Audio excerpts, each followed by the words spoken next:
In the tapestry of life, where every thread holds a story, America in Black and White emerges as a haven for the voices echoing through the heart of our communities. In this podcast, we wade through the rivers of our collective experiences, celebrating the vibrant hues of change brought forth by the whispers of hope and the roars of action. It's more than just a conversation. It's a journey into the heart of our society, illuminated by the light of those daring to dream and do. Join us, and let your voice be the melody that guides us toward a dawn where every color finds its place in the masterpiece of our shared destiny. Together, let's paint a future brimming with the positives that dwell in our minds and the actions that shape our world. Good evening and welcome. Welcome home to America in Black and White. I'm your host, Charles King, and tonight we're stepping into something special, something that deserves more than just your attention. Tonight, we ask for your full presence. This is season 4, and if you've been rocking with us since the beginning, you already know that every season, every episode, we come here to do something that this world desperately needs more of. We come here to tell the truth. We come here to tell the whole story, not just the highlight reel, not just the pain, but the full, rich, complicated, beautiful, resilient story of Black life in America. And tonight, episode 101. Now, you know that 101 means in academic tradition, 101 is where it all begins. It's the introductory course, the foundational class, the one that sets the table for everything that comes after. But in the tradition of Black excellence, 101 is a new level, a new chapter. It's a signal that we've graduated from the basics and we're ready to go deeper, farther, higher, and that is exactly where we're going tonight. The themes woven through this episode, resilience, mental health, community service, and the power of transformation, are not abstract concepts. They are lived realities. They are the stories of people in your community, perhaps people in your own family, perhaps your own story. And it is long past time we treated them with the reverence they deserve. Before we bring our incredible guests on the screen tonight, I want to acknowledge our Black History influence for episode 101. A woman whose name you know, but whose courage you may not yet fully understand. Rosa Parks. On December 1st, 1955, Rosa Parks did not only simply refuse to give up a seat on a bus, she refused to give up her dignity. She refused to accept a world that told us, that we were somehow worth less. Her quiet strength, her unshakable resolve, and her willingness to say enough in the face of an entire system designed to break her down, that is the spirit that animates everything we do here on American Black and White. And tonight, that spirit is alive, well in the life and work of our extraordinary special guest. His name is Jamarne McGill. He is a community advocate, a mental health champion, a trainer, a mentor, and a man whose personal story will move you, challenge you, and inspire you to look at your own life through a new lens. He has walked through the fire, real, personal fire, and he has chosen every single day to use those flames not to burn down the world around him, but to light the way for others. That is not a small thing. That is a legacy. That is legacy work. That is Rosa Parks level courage translated into the modern day. I'm not going to give it all away right now because you're going to want to hear it directly from him. But I will tell you this. By this time this episode is over, you will be thinking about mental health differently. You will be thinking about your community differently. And if you let it, you will be thinking about yourself differently. So settle in, do not touch that remote.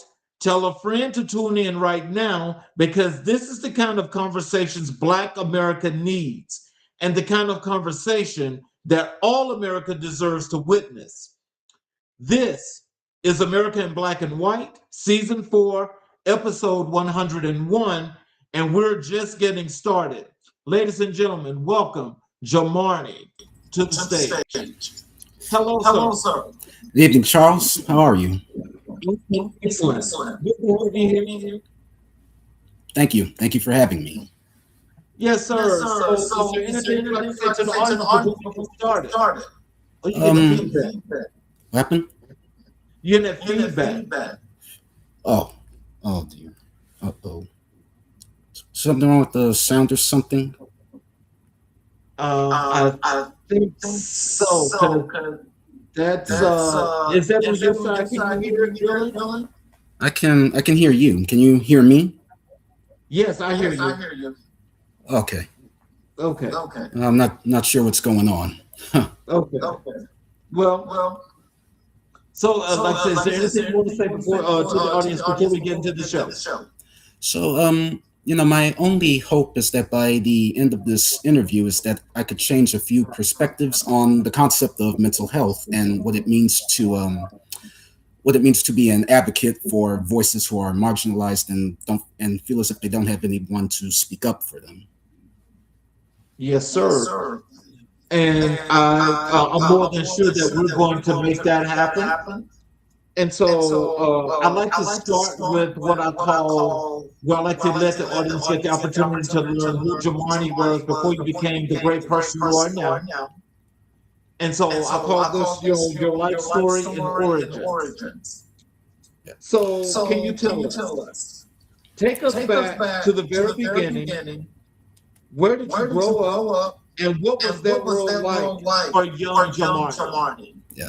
So to start, I am a native of the South Bronx, and that's where I was born. That's where I grew up for the first 12 years of my life. And if you know anything about the South Bronx, that's actually one of the poorest communities in New York City overall, and in the South Bronx itself. There's a lot of inequality and poverty, and it's very well reflected in the school system as well too. But to get into the gist of it, when I was a young child growing up, I struggled with these learning disabilities. I had autism spectrum disorder, which actually was not discovered until I reached my adult years. But short story short, it did interfere with my ability to exist in a world that's built for neurotypical people and not neurodivergent people. So when you're having social interactions with people, you may have trouble processing the information. You might have trouble following instructions. And if we know anything about that, you usually end up unemployed. You don't establish a successful relationship, whether it's romantic or professional or anything of that matter. And also, I will say that to make matters a bit worse, when I was 12 years old, my adoptive mother, she died of cancer. So after that, I was forced to relocate to the city of Inglewood in New Jersey. So I grew up there for the next 6 years of my life. And I will say things were very difficult out there. The adjustment process was not successful, and it exacerbated my mental health to the point that I ended up with depression and anxiety and post-traumatic stress disorder. So the question is that what was I supposed to do to recover? The mental health resources out there in New Jersey, they're very anemic and they're inadequate. So I kind of got pushed to my breaking point because of all the stress, because I started struggling in school as well too, and that was something that I was not proud of at all, because I felt like I was letting myself down. I was letting everybody else down. I had these dreams and aspirations of actually becoming a medical doctor. Now, obviously that didn't happen. But again, the disappointment and the struggle and the strife, it pushed me to my breaking point. I ended up dropping out of high school over there. and then I moved back over to New York City at the age of 18 back in 2012. So I was so for like the next decade or something, I was like navigating all these clinical and housing and mental health programs in New York City. And during that time, I was like trying to, I was trying to think of a way to unleash my inner voice and find a way to give back to others. So fast forward in 2023, I arrived at the Fountain House and I decided that, I think I could put my talents to good use here at this organization. And I was also looking for a way to give back because I know what it's like to feel isolated, shamed, shunned, and stigmatized. And I don't desire to see anyone else go through or experience what I went through. So that's just a little bit of my background. So, what is the earliest memory you have that looking back now, you recognize as defining as to who you were going to become? So if we know one thing about mental health, it's often stigmatized. It's a taboo subject, especially if you're Black and a man in America, because they tell you, you're not supposed to talk about that. Or if you do talk about that, you're crazy, or you have a spiritual problem, or you need to be reformed, you need to be fixed, or you need to seek some kind of spiritual help or something like that. Which I have to say, hearing those type of comments really, it lit a fire in me. Because I'm like, no, I don't have a spiritual problem. I don't. I know there's nothing wrong with me spiritually.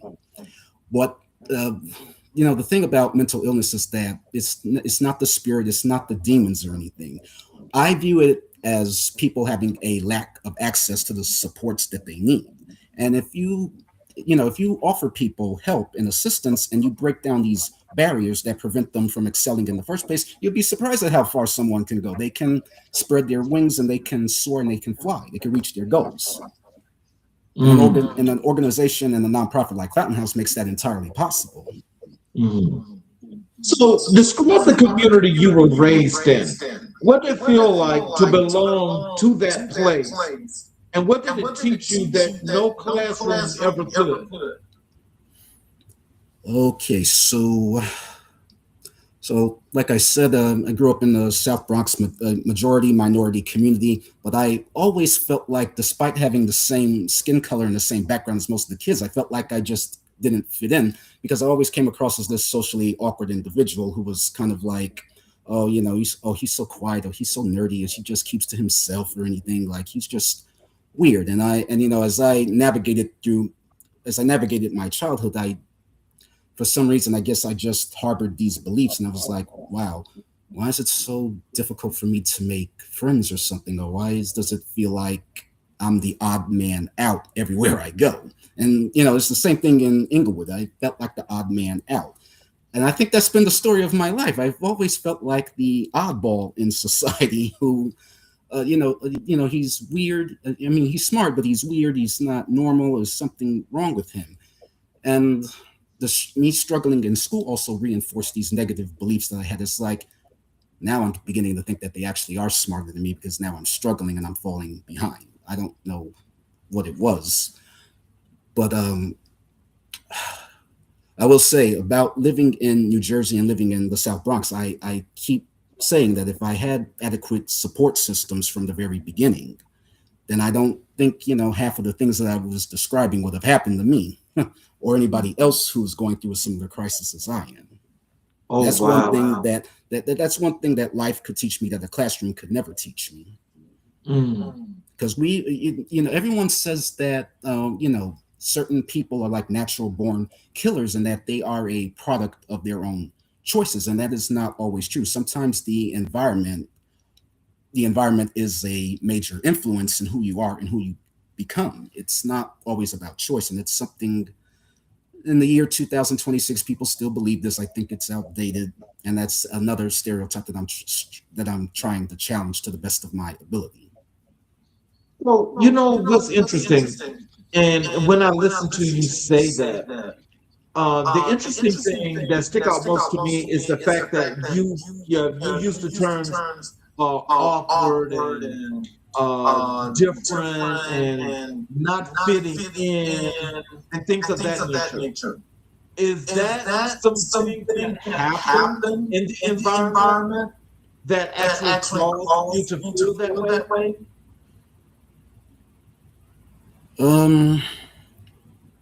I would say whenever I was like interacting with kids my own age, kids. Something special about children is that they can kind of detect differences early on that other people can't, and they always say, "Ooh, he's weird. Stay away from him." Or it's like, "Oh gosh, he talks funny," or like he looks funny, he dresses funny, or the typical stuff that they say, like the R word or stuff like that. Mm-hmm. Yeah. Oh wow. So, who in your family or immediate circle planted the first seeds of service, advocacy, or community mindfulness in you? So this is going to be a bit of a weird answer, but I would say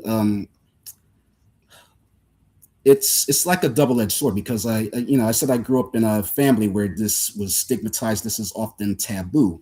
So their negativity actually planted the seeds for me to become who I am today. Oh wow. Yeah. That's just the opposite. And so, was this like a natural thing to you to take it and make this a positive? I would absolutely say so. Yeah, I agree.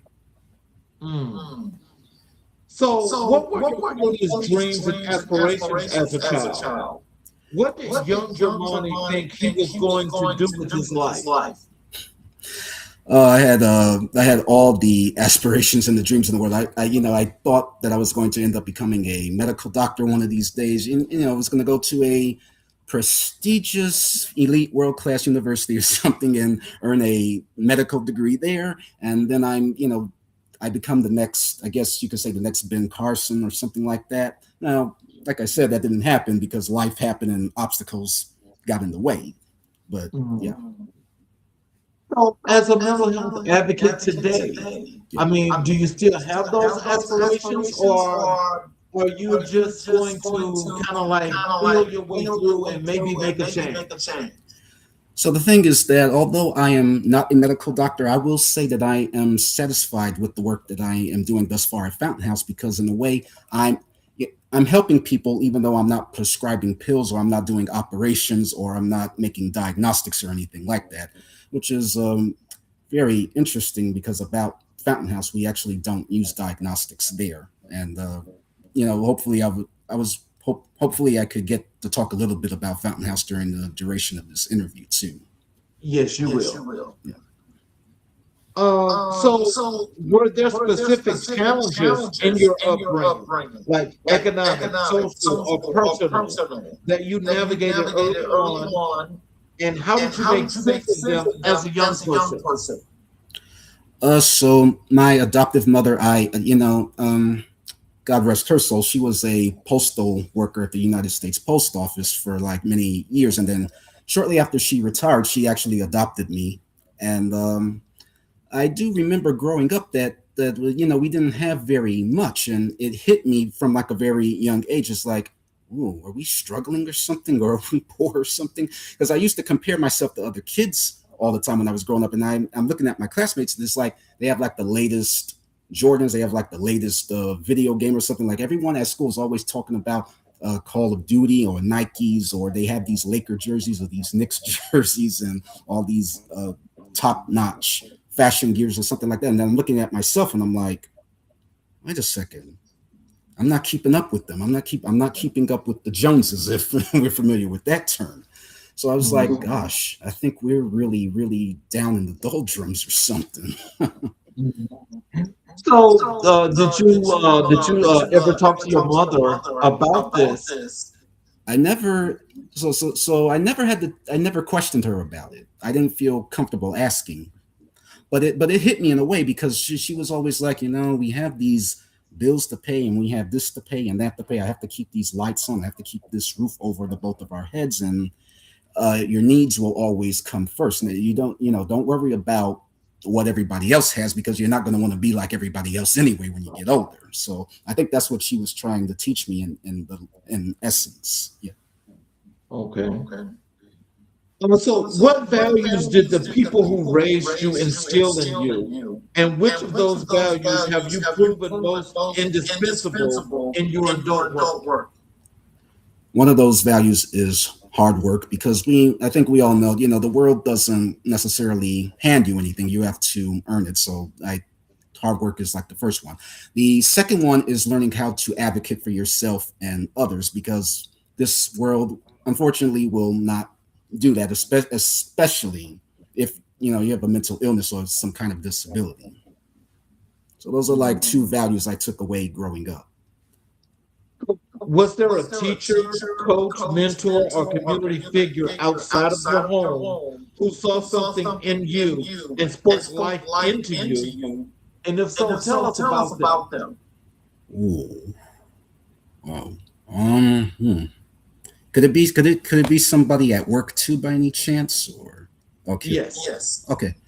So this is interesting because because shortly after I came into Fountain House, I met Yuselfi. She's the clubhouse director of the Bronx location of the Fountain House, and when I first came in, I guess I was a little shy when I first came into Fountain House. I was quiet. I wasn't saying too much, and it took a while for me to evolve and adapt to the setting because it's a little different from where I was before in terms of mental health settings. So over time, I think I started to change. I guess I started to speak up more. I became more engaged and more involved. And then eventually she took note of this and she cultivated my interest. She noticed that through my actions and behavior, I was like very well versed in terms of public speaking. So she put me on the executive director's community programs and facilities team at the downtown location of Fountain House, which is at 47th Street. So now I'm on the executive director's team, and then I'm starting to get connected to all the other senior leaders and directors at that same location. So Yuselfi saw something in me that I probably didn't see in myself at the beginnings. So that's how that worked out. Mm-hmm. Growing up, where and how did shape your understanding of race, identity, and what it means to be Black in America? Sorry, could you repeat that question again? Sorry. How did growing up, where and how you did shape your understanding of race, identity, and what it means to be Black in America? For me, everything is it's like a matter of the haves and the have-nots. So, because the high school that I went to, it's called the Academies at Inglewood. It was in Inglewood, Bergen County, New Jersey. So, when I went there, and I noticed that that a lot of my classmates were like very affluent. They were like well off or something like that, and I even noticed that they were also. I was held to standards that they were not held to, especially in the classroom. So, but I mean, I could go deeper into it, but I mean, it's kind of an uncomfortable subject. Okay, so then there was just unfair treatment. I would say so, definitely. Wow. So as you think about this today, because now that you're at Fountain House and right now you're doing good work there, do you ever think back as to how this impeded or made your life better? I would say that if I found I keep telling myself, an organization like Fountain House, I wish I found it like 10 years earlier than I did. Because if I found it like a lot earlier, like I said, I think the differences would have exceeded far beyond where I'm at today in terms of my life trajectory. Is there a single moment, a conversation, an event, or an experience from your early life that you could point to as the moment you knew your life was going to be about serving other people? It's when I had my mental meltdown at the age of 17. So I just, when you have a meltdown and you go into this psychosis and you feel like you lose control over you're losing control of everything, and you're just overwhelmed, and you just let your emotions fly. I won't say too much about what happened that day, but that was the moment I realized. I was like, wow, it feels like, the walls are closing in. I've got nowhere to run, nowhere to hide, nowhere to reach out for help. And yeah, when people get overwhelmed by their social circumstances, that's usually what happens. They just flip out. Mm. So let's talk about your personal adversity and transformation. Every powerful story has a valley, Right. a low point. Without oversharing anything you're not ready to share, can you take us to yours? What did that season of your life look like and feels like? It felt like complete and total despair. I'm like if you feel hopeless and you feel defeated, and like there's no light at the end of the tunnel. Like everything is just closed off, and it's just complete darkness. Mhm. Yeah. As you mentioned, what happened to you at 17, Yeah. and and we look at today's time. It's like now in our communities, the Black communities, that mental health, especially in young Black men, is like really coming to light. It's showing itself. What are some things that you can share with some people that are out there in the audience listening that maybe they should look at some signs and maybe try to do some things to make their life better? The first thing I would say is that, if you feel like you are alone, I want you to know that you are not alone. There is,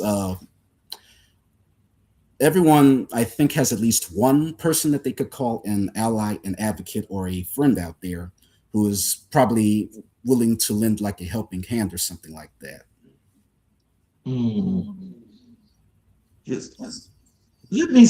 I want you to hold on one second here. Let me see if I can do something about this feedback. Yeah.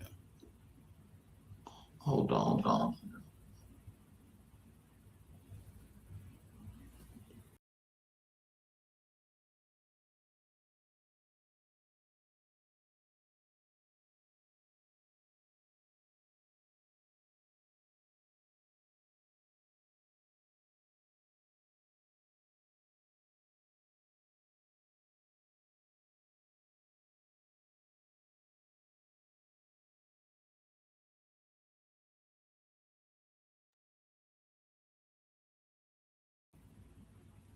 Okay, a good better.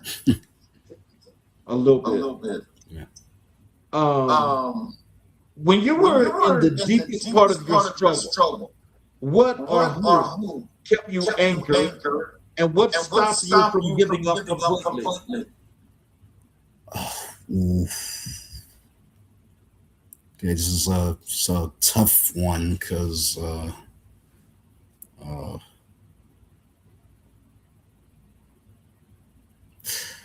I have to say it was a matter of self control for the most part. Yeah, because I know people have various influences for staying grounded. Some will say faith, some will say family. For me, I felt like I had to rely on myself. It's self control. So if I felt like something was going to slip, sometimes I would just have to isolate, just hide, or just separate from the environment or something like that. Wow. But it seems like there was this resilience and this inner strength is what it seems like you had, that actually brought you through. And so when you just think about that, how does that make you feel that you have something in you that helps you a whole lot? So about the self control. While some people are able to exhibit the self control, I also know that there are others out there who probably would have trouble with it. Well, that's part of the reason why I do what I do, because I know not some people may have trouble with resilience. I mean, just because one person can maintain it doesn't mean that the next person will. So that's why I do the outreach with the Fountain House, and I do the training and the development and all this other stuff. So it's that other people don't have to struggle the way I did, because just because I suffered or I struggled does not mean that the next person deserves to go through that. Mm-hmm.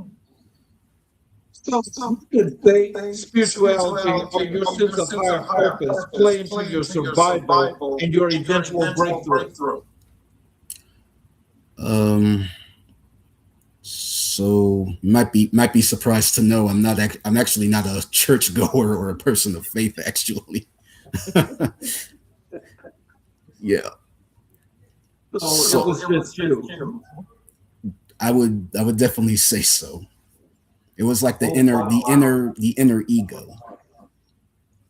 Tell us about that. Because, again, that means that you got a really strong faith, a strong belief within yourself, or something that's making you a stronger person.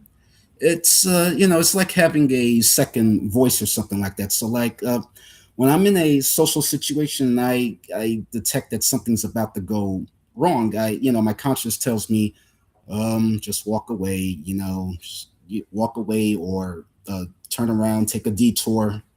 Because I think some of us have that inner voice that has us think second thoughts about a situation before it happens. Mm-hmm. So what was the first sign, the first crack of light that told you things were going to change? And what did that moment feel like? So the exact date was June 20th, 2023. And that was actually my first day at the Fountain House. So when I walked in and I saw a few individuals at the reception desk, and they greeted me, and I asked, "Oh, hi, do you work here?" And they said, "No, we're actually members of the clubhouse." And I was like, "Members? What do you mean?" It's like, "No, well, we're here because we want to be here. We're members and we're volunteering." And I was like, "Wait, they actually have you working at the reception desk?" And I was kind of surprised by that, because like I said about the conversation regarding mental health, there's always these stereotypes that if you have a mental illness, you're not capable of contributing anything into society. But immediately when I walked in and I saw that right there, I was like, wow, that just immediately smashed the stereotype that I had been carrying about myself and others for a long time. It's like they actually were involved. And I was like, you know what? I think this is a place where I also want to be and where I also want to contribute long term too. So I would say that was probably the breaking point. Because if I saw others doing it, then it gave me the confidence that I needed to also stay engaged. Right. So then over a period of time, as you were doing this and you felt like you could do this, what were some of the things that you were thinking internally as you started to do the work that you were doing? At first, I had my doubts as usual. I was like, am I fit for this position and what I'm doing, or am I going to make a mistake? It's like, I don't want to embarrass myself or the organization or my peers or anybody else around me or anything like that. It's always a matter of self-doubt, because sometimes when you're in a position, you do question that if you deserve to be there, or if you should have changed course or anything. And again, the members of the Fountain House were also my greatest inspiration, because when I saw them tackling their challenges and getting involved in doing things that society would not expect of them, it was like, yeah, I'm definitely in the right place. I think I can definitely do this. I think I can stay here and rise to the occasion. Transformation is not a single event.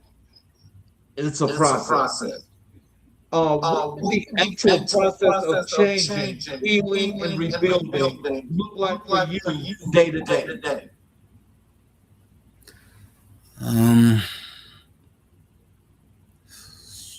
So, sorry, could you repeat that again? Sorry. What did the actual process of changing, healing, and rebuilding look like for you day to day? So, Fountain House has this. We have something over here that we call a community support or something like that. So, like when a member of the clubhouse is like experiencing a crisis or a situation in which they need help, I see other members and other staff members. They come together and they help that person. So, by seeing them uplift each other and encourage one another when they're experiencing trouble, that actually in a way contributes a lot to my transformation as an individual. Because when I see, yeah, when I see that they're uplifting each other and they're not judging one another, it gives me the feeling that, oh wow, if they contribute to each other's growth around here, uh then it should not be an uncomfortable process in this type of setting or anything. When you think about mental health and you think about the stigmatizing about mental health, and you're there in the house, what was the changing point that made you that much more comfortable, that much more confident in what your life would be, and you could keep mental health as a general because it's not a stigma for you anymore? Um, uh, uh, Charles, could you repeat that again? Sorry, the sound is a little. Okay. Yeah, sorry. Well, just in kicking the stigma of mental health. Yeah. Okay. How does that make you feel right now today when you look back as where you started and where you are now? So, uh,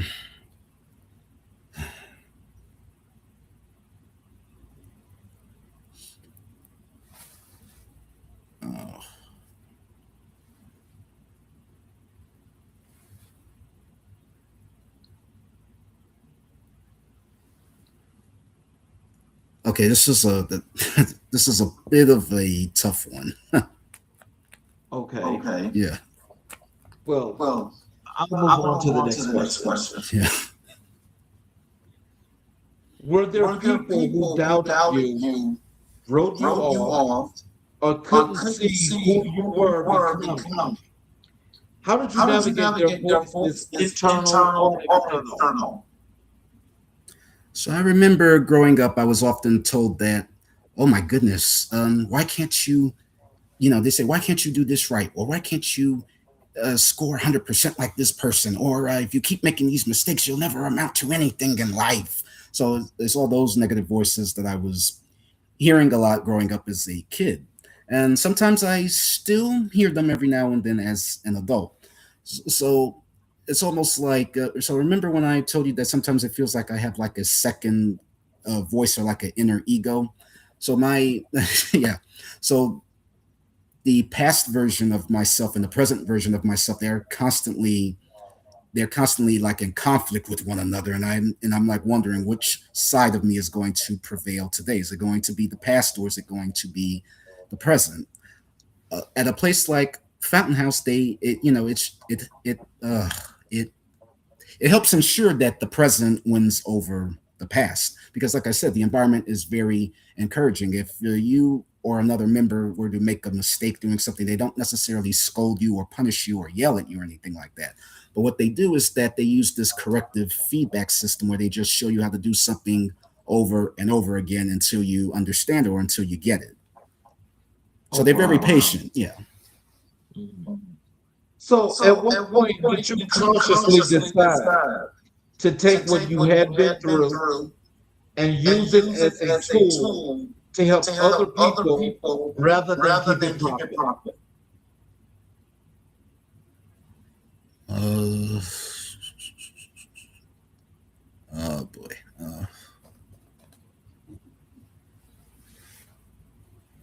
So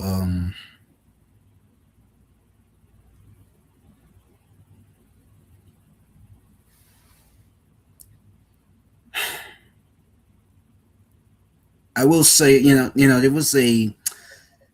was an event From it's actually a childhood event. It's not even present day. So when I was a kid, I didn't mention that I actually was in the church when I was younger, not as an adult, but when I was much younger. And the way that they criticized the subject of mental illness, I said it, it kind of lit a fire in me, kind of led me into a state of rage when I heard them saying that, if you have like an issue, if you have like a problem, it's spiritual, and then all things can be fixed through this spiritual fixing and everything. And I'm thinking to myself, I'm like, no, that's not the case. It's not a spiritual issue, and it's not necessarily a matter of trying to fix someone or reforming someone. It's all about access. Mhm. So is that one of the reasons why you don't that you're not as religious or spiritually in the church? Right. That's absolutely right.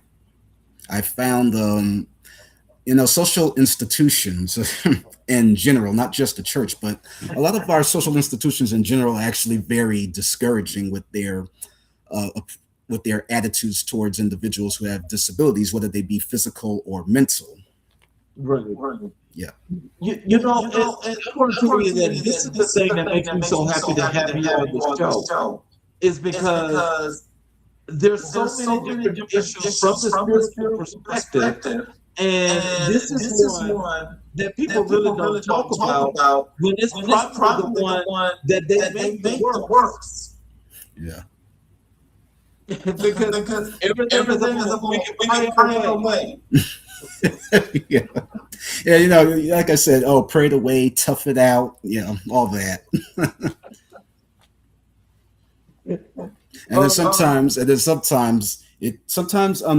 Unfortunately, it's our own parents, and because I'm sure you've probably heard, if you don't stop crying, I'm gonna give you something to cry about. Yes, exactly. Yeah. So you know now, when you put aside of your hardest season, that you desperately needed someone to tell you when you were in the middle of it. Did you say what did I need someone to tell me when I was like going through my darkest season? Yes. Okay, yeah. Um, hmm. It would have been useful to have someone say that, it's temporary, it's a phase. There is a way to overcome. There is a light at the end of the tunnel, like something encouraging rather than just saying that, well, when you tell someone that you have a problem, I notice that people often like to make comparisons. They'll sometimes say, well, you may be going through this, but someone else may have it worse, or you're just being dramatic, or you're just you're being or you're not telling the truth about what you're going through. It's all those type of statements. Those are it's like toxic positivity. Like you're trying to be positive, but at the same time, you're still contributing to the person's strife by using those type of statements. So whenever is that other passive aggressive behavior that they display? Is that other passive aggressive behavior that they're displaying? I think so, definitely. Because maybe mental health is an uncomfortable subject for them, and they would just they would just rather not talk about it. I guess they just look for a way to get out of the conversation.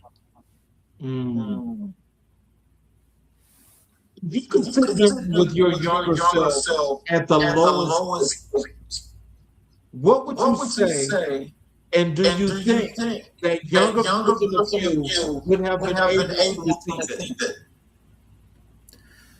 Younger version of me would have been able to receive it. No, probably not, because as I stated, when I was living in New Jersey, I noticed that their mental health resource system was very inadequate, and it was anemic. So that younger self of me that needed that support, I couldn't find that out there. I was only able to find it when I came back out to the city. So I came back out here more so as as a survival tactic. It was like out of desperation because Mhm. I had to find a way to like run, and then if I couldn't run, then I had to crawl, and if I couldn't crawl, I had to scratch. I just had to do whatever it took to avoid falling into the black hole that I was in when I was living in Jersey.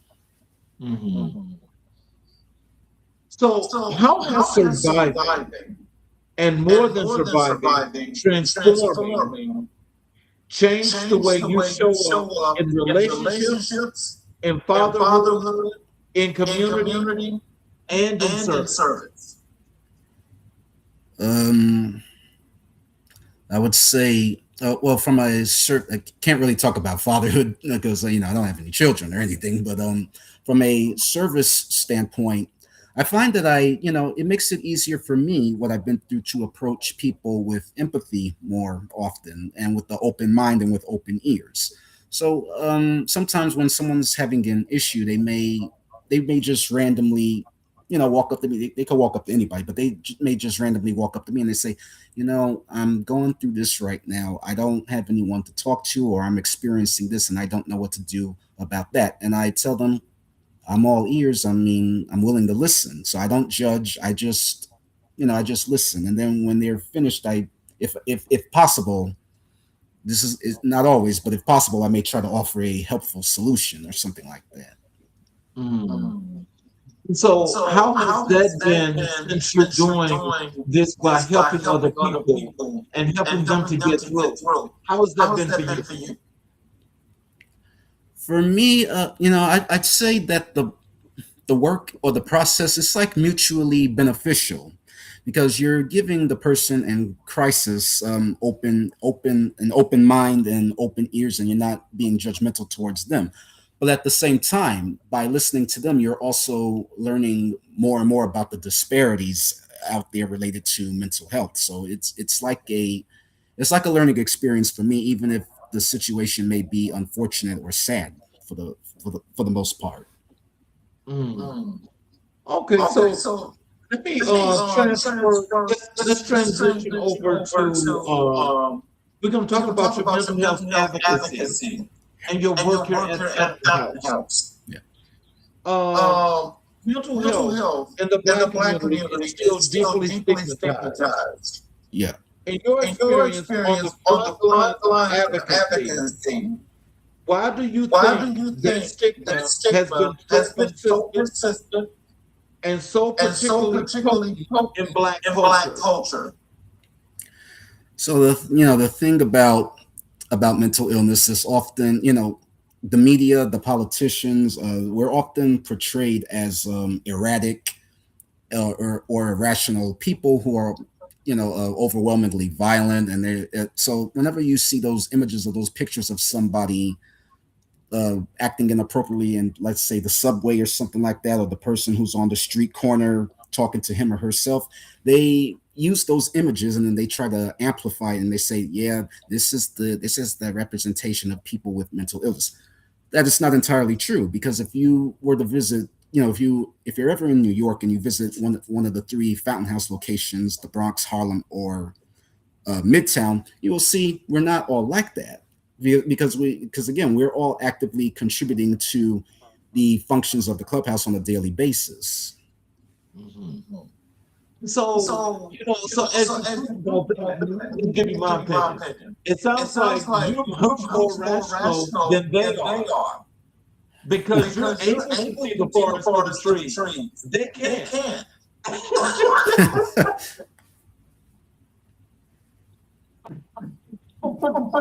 Just leave. Oh, So when did you first realize that your own mental health journey was something you needed to take seriously? And how did you overcome your own internalized resistance to seeking help? so it's interesting because at Fountain House, we don't use the clinical approach to treating individuals who have mental illness. So we actually focus on strengths and talents rather than the weaknesses or the limitations of the diagnostics. and we push self-sufficiency, self-efficacy, and independence. So it's kind of like we're sending the message out there. It's like, listen, the recovery, the way you want to recover, it's in your hands. The ball is in your court, and you decide how you want to reach your goals and what you want to do with that ball. So in a way, we're kind of pushing people to take the initiative in their own recovery, and it's a process that's directed by the members. So they come up with their own recovery goals, and they work with their social practitioner to help remove any barriers to achieve those goals. We're not necessarily telling people that you have to do this or you have to do that, or else you'll be punished. We're giving them the option to choose how they want to achieve their goals. What does your mental health advocacy work look like in practical terms? And what does a day, a week, or a month of that work actually involve? So there are a variety of things. There are a variety of functions that I perform as a mental health advocate. One of them is outreach. So we have this partners in care team that meets weekly on Tuesday. And what we do is that we reach out to other social service providers in the community. It could be medical providers, they could be psychiatrists, they could be education, employment agencies, or housing agencies. And we go out to these agencies, we deliver presentations about our clubhouse, and we also try to encourage them to send people with mental illness our way. So it's more like we're establishing these community connections and partnerships for the purpose of bringing more potential members into our community. But we also want people to become more aware about our clubhouse and the services that we offer. Because although we've been around for almost 80 years, the thing is that there's a significant chunk of the population out there. They don't know what Fountain House is. They don't know what Clubhouse is. They're completely unaware of it, and they're not completely aware of how it's an effective alternative compared to clinical settings. What are specific programs, initiatives, or resources that you champion or have helped build to address mental wellness in communities you say?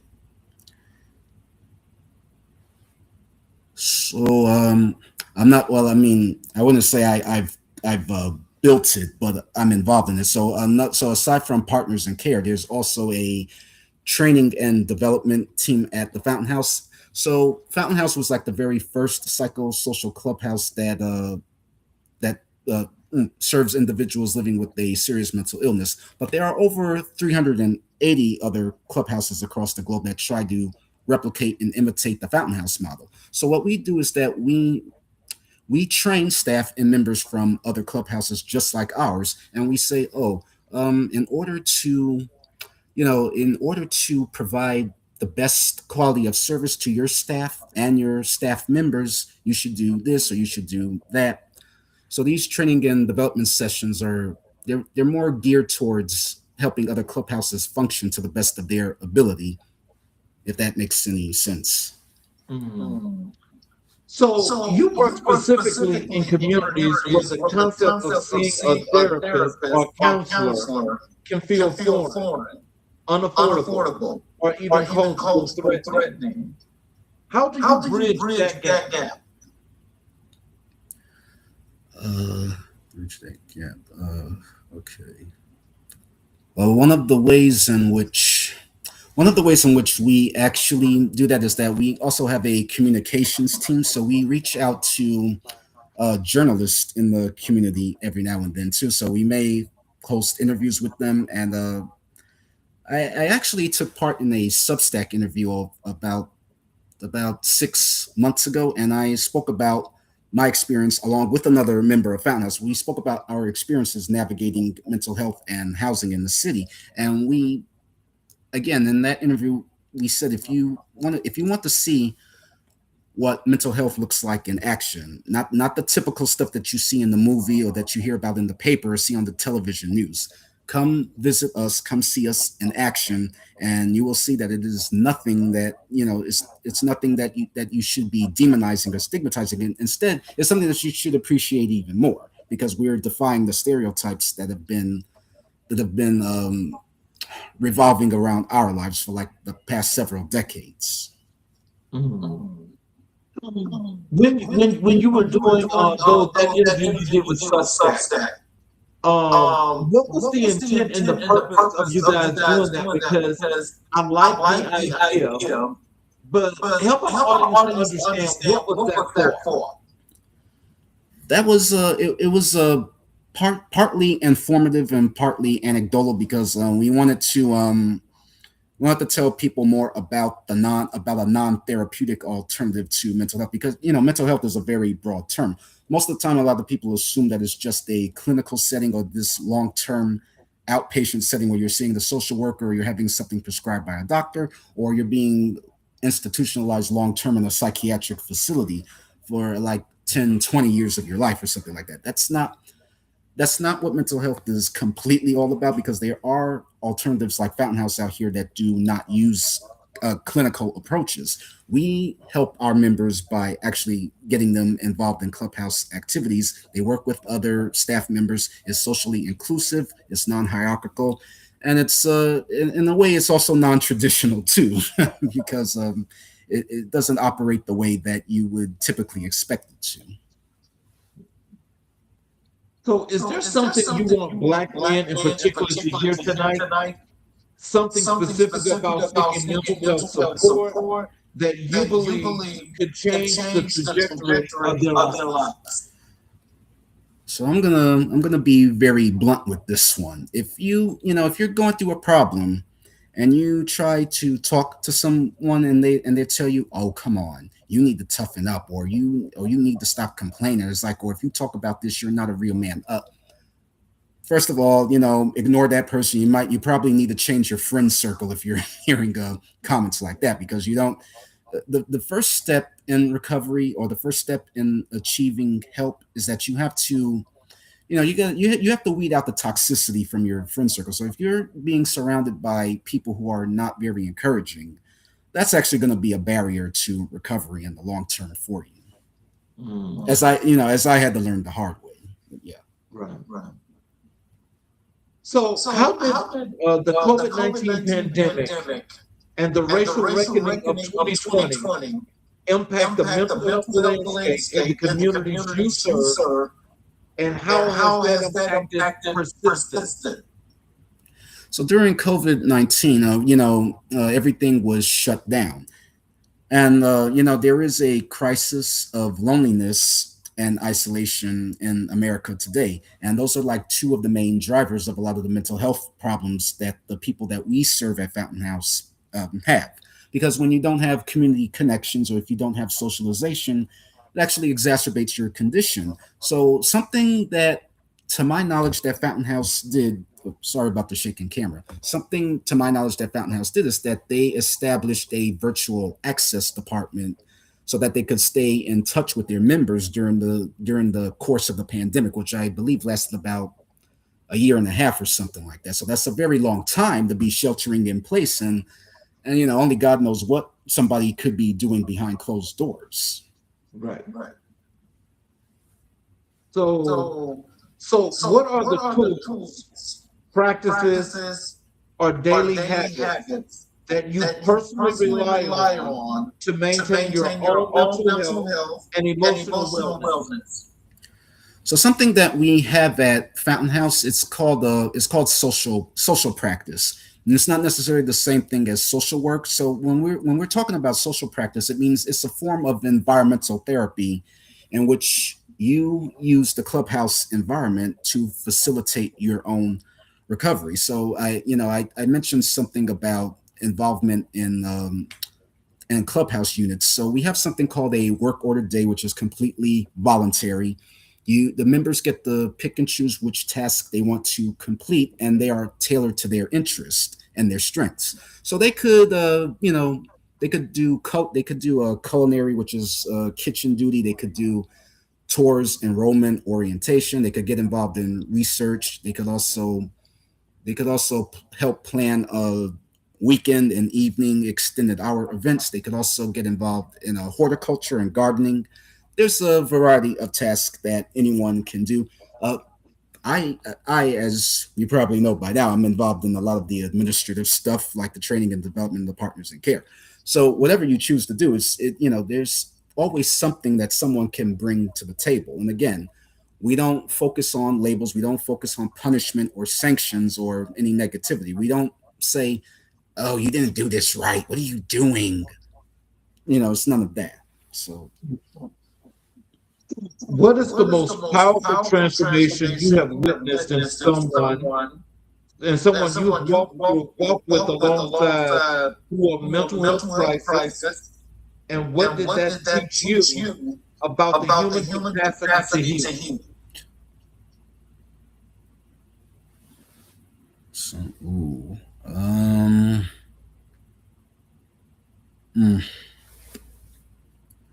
So I'm not gonna say any names for the purposes of confidentiality, but there is one person in particular. I think I spoke with him one time, and he told me about how difficult his childhood was because he's like the oldest in a family of like multiple siblings. I don't exactly remember how many siblings he said he had, but it's a large family, and in those type of families, sometimes you have to act as a second parent sometimes, because if the mother and the father are not around, or if there is a parent missing, then you have to assume all responsibility. So not only are you taking care of yourself and looking after yourself, but you also have additional people who are depending on you until that other parent or guardian or whoever it is that's looking after them gets home. And he says it took a bit of a toll on him because it ingrained this belief in him that I'm not supposed to ask for help. I'm supposed to handle my business like a man. And if I ask for help, then people are going to think I'm just lazy, or people are going to think I'm too needy or something like that. And I remember him telling me that experience shaped who he was. And that's why he had a hard time trusting people and learning how to collaborate with people, because for his whole life, he had been so used to doing everything by himself or by himself for the sake of others, if that makes any sense. Yeah. Oh, wow. What resources, books, organizations, hotlines, apps, or community programs would you point our viewers right now if they are someone they love is struggling? So right off the top of my head, I know there's the 988 hotline. And speaking as of which, I didn't mention this, but I am on Fountain House's policy and advocacy team too. So that what they do is that they arrange these grassroots events in the community, such as Lobby Day. So we've been upstate to Albany to lobby for the passage of Daniel's Law. And Daniel's Law was named after Daniel Prude. He was a young man in Rochester, New York. Unfortunately, he died because he had an interaction with law enforcement in 2020. He was experiencing a mental health crisis, and unfortunately, when you're going through crisis, the primary point of contact is almost always going to be law enforcement. And if we know something about law enforcement, a lot of the LEOs out here, they're not really properly equipped to help or assist someone going through a mental health crisis. So in response to that, we've been trying to persuade lawmakers to pass Daniel's Law, in which instead of having the police be the primary point of contact, it could be a certified clinician or someone else who has experience dealing with mental health.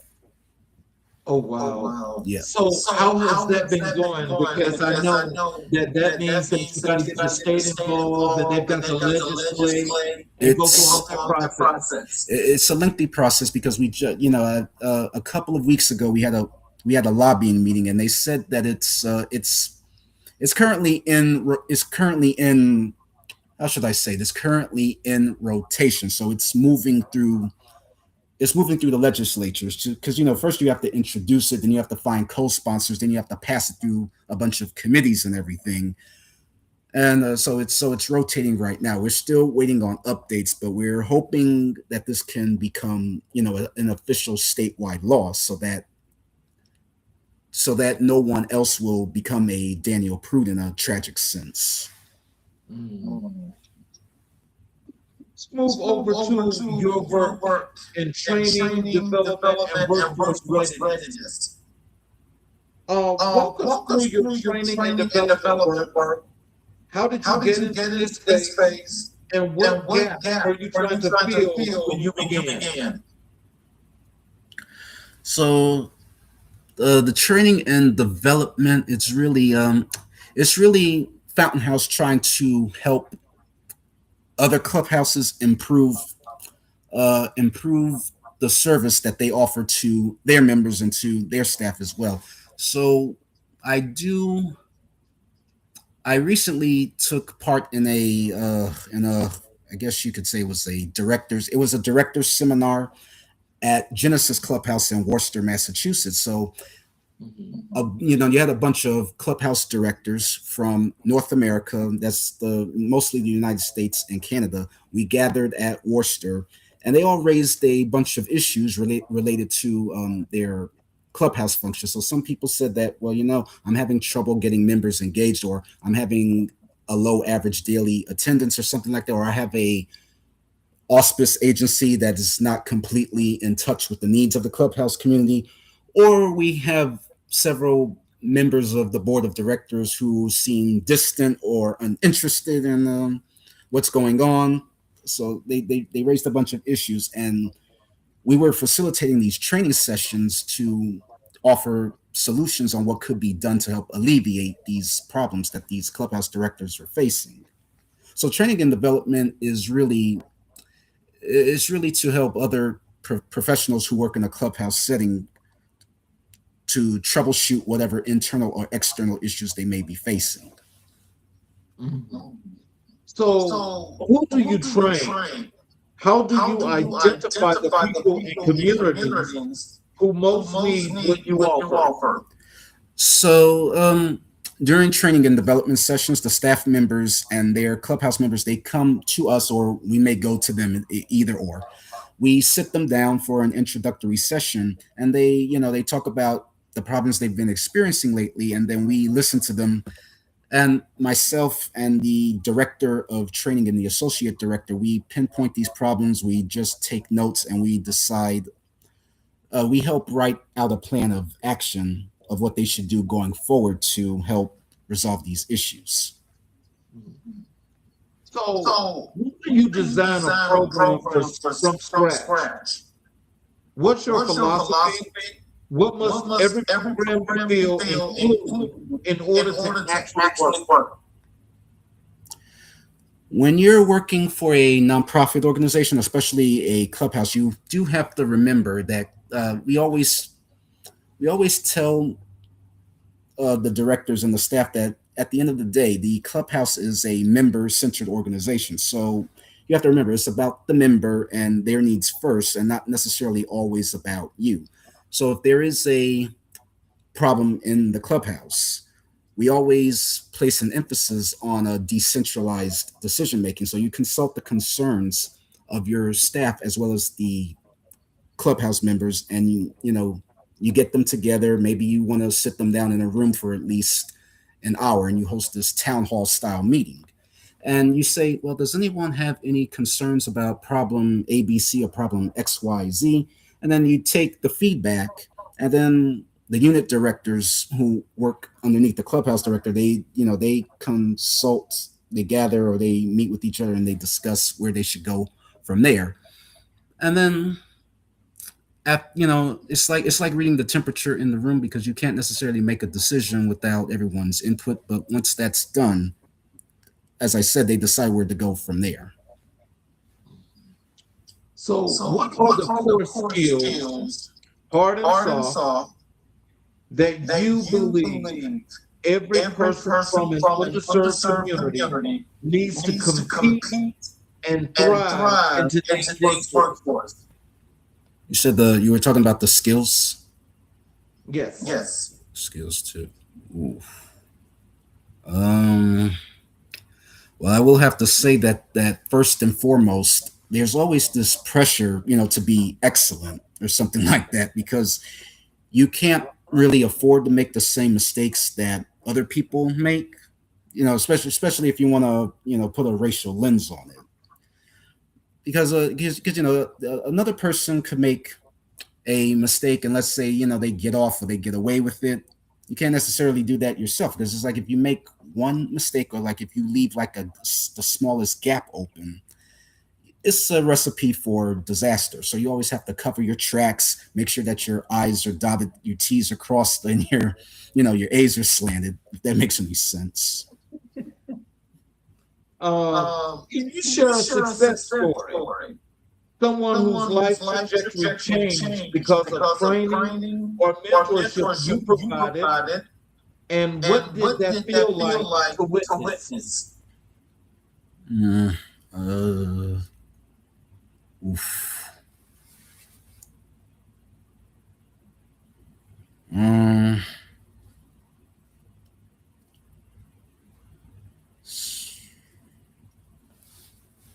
Oh boy.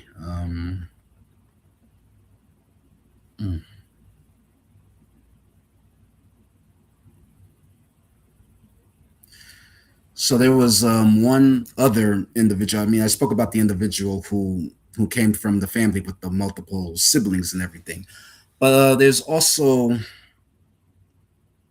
one individual I met at a global clubhouse conference last year in Florida, and she kind of went through, some of the similar things that I went through. She had issues with learning disabilities and something like that, and was always struggling in the classroom.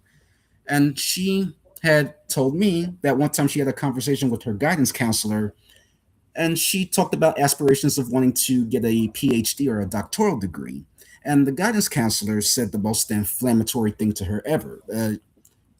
He said that, you shouldn't aim so high because, first of all, you seem crazy. So why are you even aiming high? Why are you aiming that high?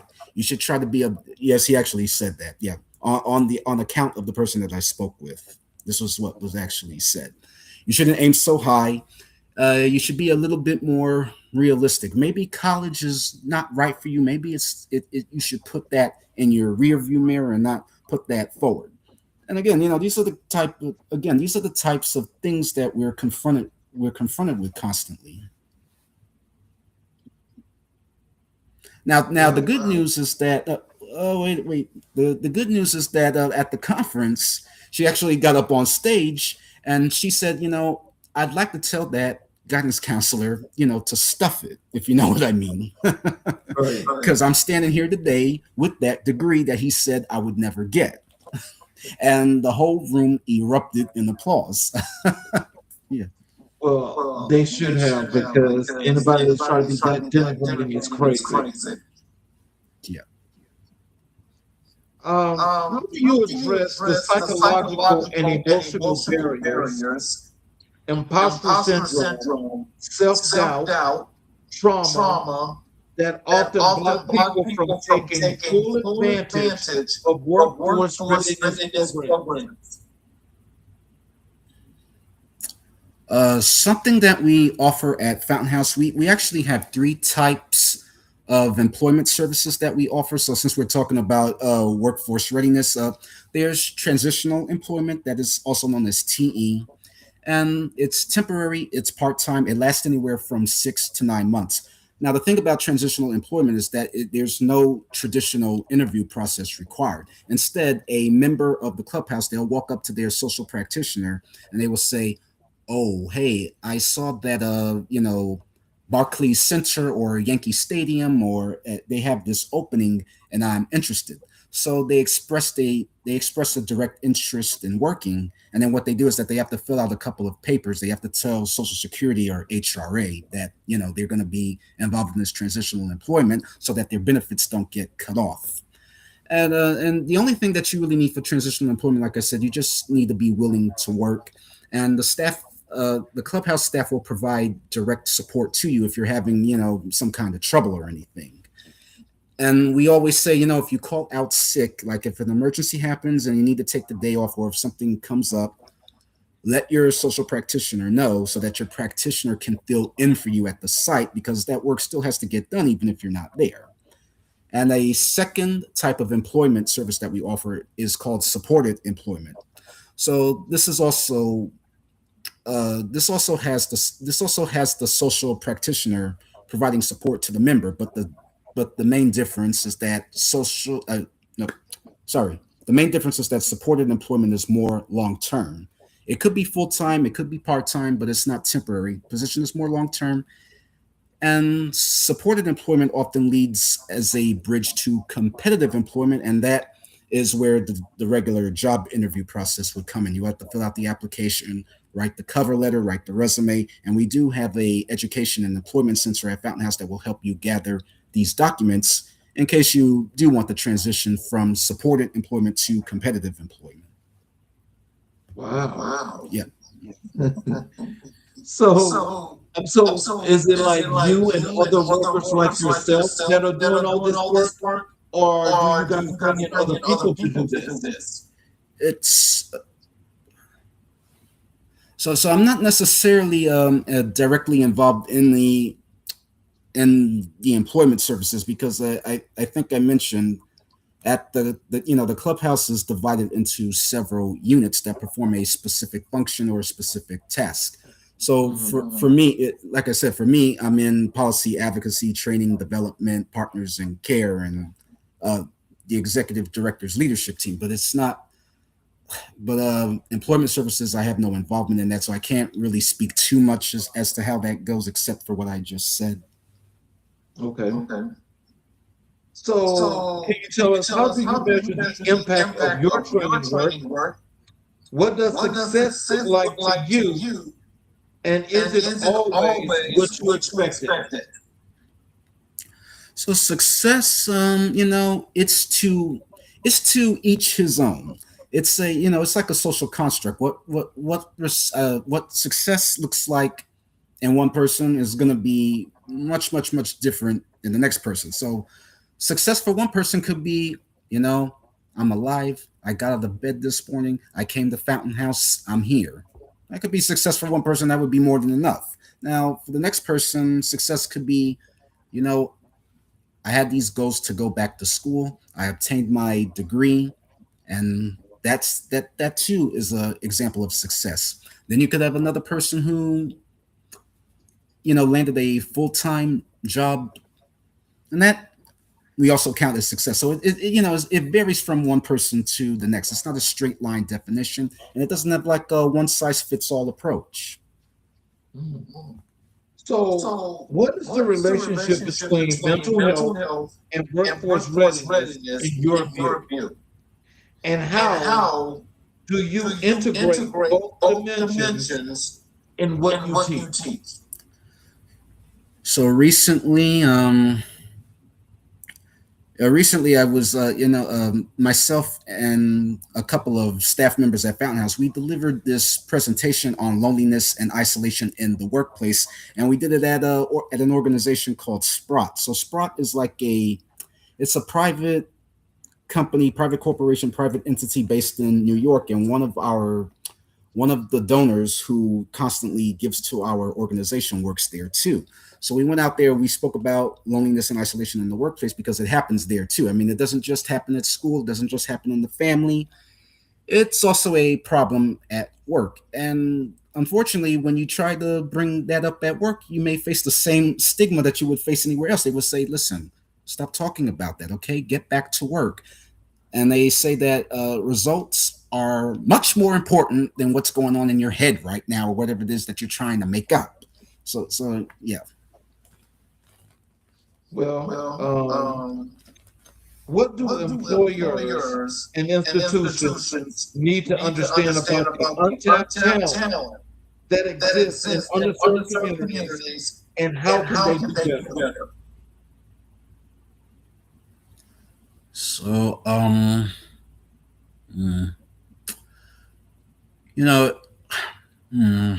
we often place an emphasis on employers trying to provide accommodations for people who may have mental or physical disabilities. For the most part, it's like we try to get them to understand that sometimes when you have a debilitating condition, it may make it a bit more difficult for you to meet the employer's goals or to help the company move forward sometimes. So you have to be understanding of that, because you can't place unrealistic expectations on someone who you know is not, someone who you know is probably not 100% healthy. Because that's like throwing somebody out there into the wilderness without without any armor on them, if that makes any sense. Yeah. And so, do they expect you guys, when you put these folks together for workforce readiness, do they expect you to have them at a particular level? Maybe at a top level to fill a job. So when we, in order to establish community partnerships with these employers, again, this is where the Partners in Care and the outreach comes into play. We reach out to these social service providers and we tell them, listen, the population of individuals that we work with, they have serious mental illness. It may affect their ability to do the job at the level that you're looking for. So we want you to be aware of this and be mindful of this when they come to you or when they start working for you. Because awareness is everything. Communication is key when it comes to this situation. Right. So if you take unlimited resources for 12 months, what training and development programs would you build right now, and what problem would it solve?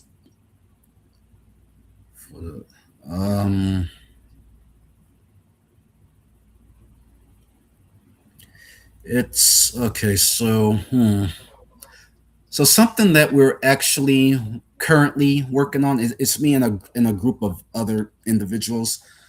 The Bronx location of Fountain House, they're expected to move into a new location by the end of this decade or like early next decade, because the city has been pressuring Fountain House, Bronx Clubhouse, to get their membership numbers up. And one of the ideas that we thought of is like, we should put like a art gallery right next to the Fountain House Bronx Clubhouse. And this would function as a social enterprise. So like a social enterprise is like a business in the community that provides employment opportunities to people who suffer from serious mental illness, because a lot of businesses, they do believe in the concept of social responsibility, where they have this ethical or moral obligation to help members of the community who are less fortunate. So they believe in improving the lives and the well-beings of individuals who are less fortunate. And I know that a lot of people at the Bronx love to do art. So we're thinking about building this art gallery or this next door mural where they could get involved and they could get paid to do whatever it is that they want there. So that's something, it's not necessarily for like the next 12 months. This is actually more of a long-term thing. So it's going to take like a number of years to actually plan all of this out. Mm-hmm. Yeah. So in closing, can you leave our audience with some words of wisdom and encouragement, some things they need to know about mental health, how they can connect with you via social media, your website, or something about Clubhouse you'd like to know? If you want to know more information about Fountain House, you can find us on our website. I think that's https www.fountainhouse.org. I also say, if you know someone, we currently have 4 locations. So there's Midtown Manhattan on 47th Street. There's the Bronx. There's Harlem, but there's also one on the West Coast in Hollywood near the Los Angeles area. If you or someone you know in that area has a serious mental illness, they're older than